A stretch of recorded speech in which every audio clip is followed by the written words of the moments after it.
Gentlemen, welcome back to the basement. As you will recall from my previous video, I had just finished off manufacturing this mash from my neighborhood crabapple trees, and we had to let it ferment.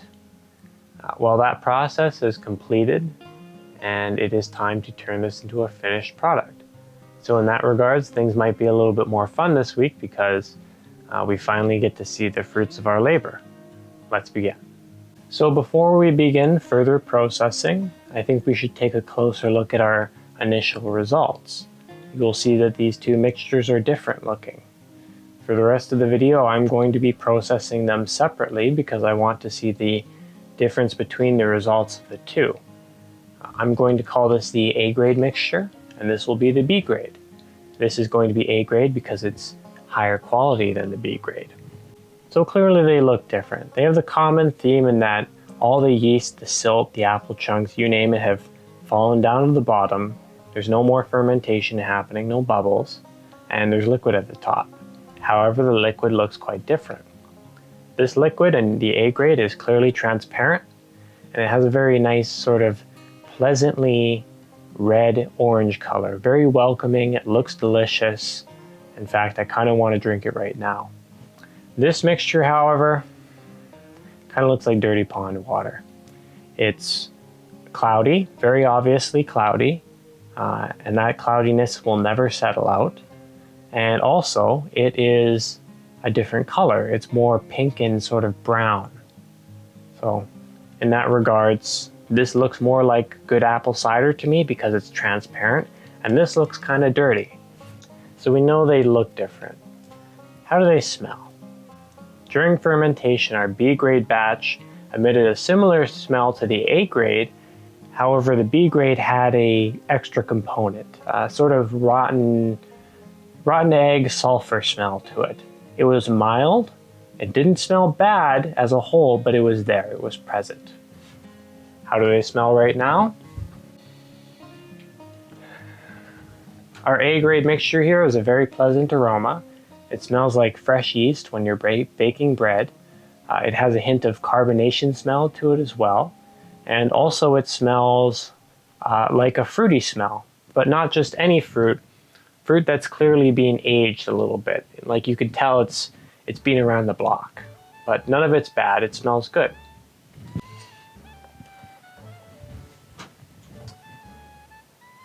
Our B grade batch smells a little bit different. It's basically the same, but the fruity, the carbonation, and the yeasty smell have been toned down a little bit, but there's also this addition of this extra component. It's very mild, almost barely perceptible, but it's there. And I would liken it to sort of an acrid smell, kind of like vinegar. So as a whole, it smells good, but there's some sort of less than desirable component in that smell in that batch that's not present in this one. Now this is one of the issues you may very well have to contend with if you're using natural yeast to make a product. If you're using whatever is there, things probably won't be the same from batch to batch. They may not necessarily be bad, but they might not be consistent. And that's one of the reasons why brewers use packet yeast is because they need to make a product that the customer is familiar with, and they need it to be the same all the time. I'm personally not concerned about it being the same, but I don't want to have bad products. I do believe that there is a way, however, to get consistent and consistently good products with natural yeast. Basically, treat the mixture the same, sterilize it in the same way that you'd prepare it for artificial yeast. However, instead of using artificial yeast, you could use the yeast from your previous batch. So I would take a scoop of liquid here, which still contains the living microorganisms because it's not pasteurized, and I would use that as a starter for my next batch. And that way, whatever microorganisms made this good would also make my next batch good. But that is an additional hassle that's just not there if you use packet yeast. Now, I use the same ingredients, process them the same, put them in the same place, same time, same temperature. Everything's the same. Why are they different? Well, good question. It's worth noting that I don't think the apples were I think it comes down to the fact that the apples weren't ultimately the same. I harvested the apples from 2 separate trees. They went into the same bag, but I harvested the first tree first and the second second. So therefore, at the bottom of the bag, we had mostly apples from one tree, and at the top, we had mostly apples from the other. And in the same way, I made these mixtures one at a time. Therefore, one of these has mostly apples from one tree, and one of them has mostly apples from the other. So from the smell and the appearance, it's clear that there's a different microbiome in here than there is in here. And I think that comes down to where they came from and which tree it came from. Now, how good these mixtures taste? Well, that remains to be seen. So now we have to perform our extraction. This is the best method to extract your liquor, and that's simply siphoning it off the top. However, if I only use this method, I will be leaving a significant amount of liquor trapped in the solid matter down here, and my yields will be rather poor. So I'm going to use cheesecloth and essentially strain this out.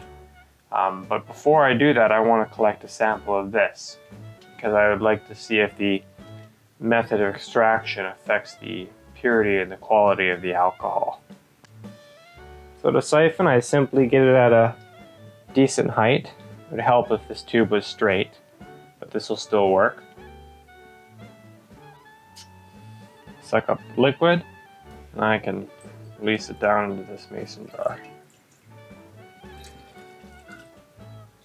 We might get a couple seeds or something like that, but overall we should get some high quality mixture.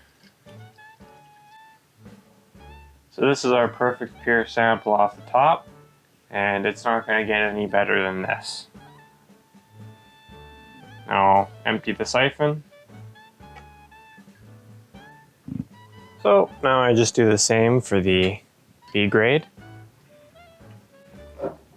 Now you can kind of see the difference in the samples. We've got this one sort of crystal clear, and this one looks a little bit different. A unstrained and B unstrained. So now we're performing our extraction. I'll show you how this works.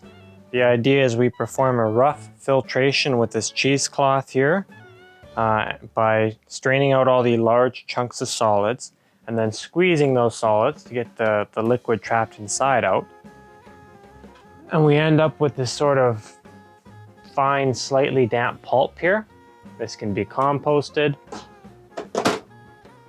That will allow us to get the majority of the liquid out as opposed to only a small percentage. Now this method is a little bit labor intensive, but I can think of a few ways in which it might be able to be improved. I'm going to start by sort of trying to pour a healthy amount of material out here. It's also a little bit messy because it likes to splash. Find you might do this about 5 or so times to process an entire jug. So you can hear there's liquid draining out of this already, so I'm going to let it passively drain for a little bit. But in a minute or so, I'm going to start removing these clamps and bagging up the mixture. The trickiest part about this is removing the clamps and not having it spill out. I imagine you might be able to clamp it better by using a bucket lid with a hole cut into it. However, that also might present a problem. What would really help is a much larger cheesecloth, one that could hang basically completely over the sides of the container, where even if it stretched the cheesecloth in there, it wouldn't pour over the cheesecloth. But this is the equipment I have. You could even entirely circumvent this process if you had, say, a press of some kind. Say you had a 5-gallon bucket above another bucket, and there's holes in the bottom of here, and you could somehow press the liquid out. That would work even better. But this still works, it's just a little bit more labor. So, see, we've reached a little bit of a thicker consistency. I'm going to start pulling off some of the clamps here and grabbing up the material. So we got this bag of semi-solid mass, but clearly it still has a lot of liquid in it, so now I could start applying a bit of a squeeze. You want to pour enough in here so that you don't have too many individual steps, but also not too much that it becomes too difficult to squeeze without it coming out the top. Again, a bigger cheesecloth helps with this. And if it gets sort of small enough, you can sort of wring it out like a t-shirt. But yeah, it would be helpful to have a bigger cheesecloth for sure. This is a little bit too narrow.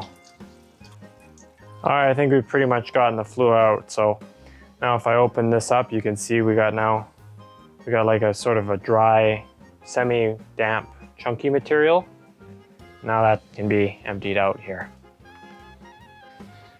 If you're interested in me making a liquor press to speed up this step, then maybe post a comment below.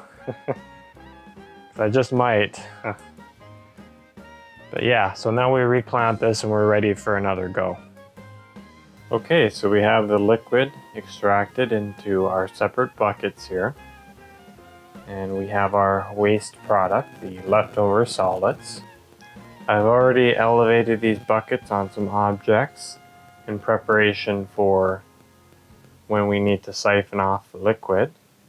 It's going to take some time for the silt that we stirred up during the processing to settle out to the bottom. But once that's complete, we will be able to finish siphoning off all the mixture, and we will end up hopefully with good finished product, much like that over there. So just taking a closer look at the apple mass here. This is the byproduct. You can see there's a little distinct color difference. If I grab out some chunks here on the surface, it's brown, but if I kind of expose the innards here, should see splashes of different colors. Much like regular apples, this actually oxidizes extremely quickly in the air.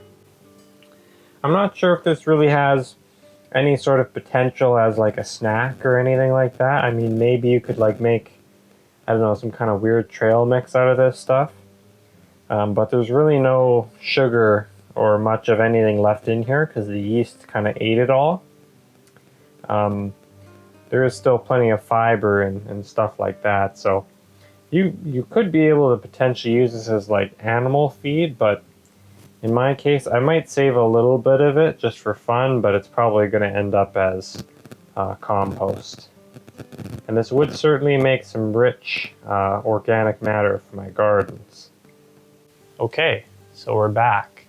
It's actually been a week, which is a lot longer than I originally intended. And the reason why it's been sitting so long is it still hasn't reached its original level of clearness. And I don't know if it ever will. However, the holiday season has quickly rolled around and I need to finish off this batch. So regardless of how good it looks, I'm going to be performing the extraction today. And we will see whether or not that affects the final flavor later. Well, there's not much to be said here, so let's just get going. I'm going to be hands deep in the liquor for a little bit here. Yeah, this just kind of takes a little while, so see you on the other side, I guess. Time to re-up on the jars. Okay, so we finished up the extraction process for batch A, more or less. Now if we go over here, you'll see that my last jar here yielded about half a liter of this very, very silty material. That's because, of course, the silt is at the bottom.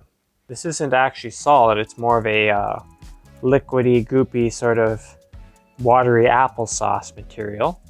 But you can't really do a lot with this at this point. Now you could, let this settle out and get a little bit more liquor, but considering it's only half a jar compared to 15 jars, I would say it's just not worth bothering. Overall, I think this has been a pretty good yield. Now I'll just perform the same process for batch B. Alrighty, so we finished our harvest here and we actually have quite a remarkable amount of liquor.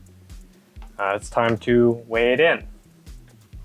So to do this, I'm going to firstly place batch A on here and then add some of the additional batch A jars.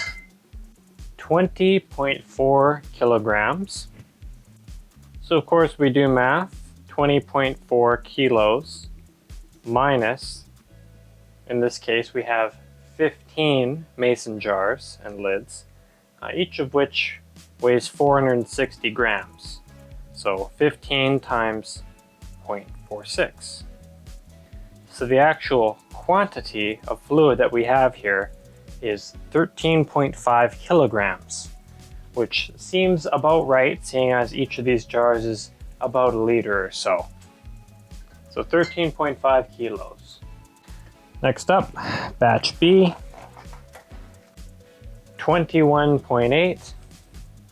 So 21.8 kilograms minus, in this case we have 16 times 0.46, 14.44 kilograms, which again seems about right. So we've completed our harvest and we've got quite a healthy amount of liquor here. I know I originally intended to do the taste test in this video. However, I think it's just getting a little bit too long, so I'm going to have to cut it and do that next time. In any case, if you have questions, please post them in the comments below.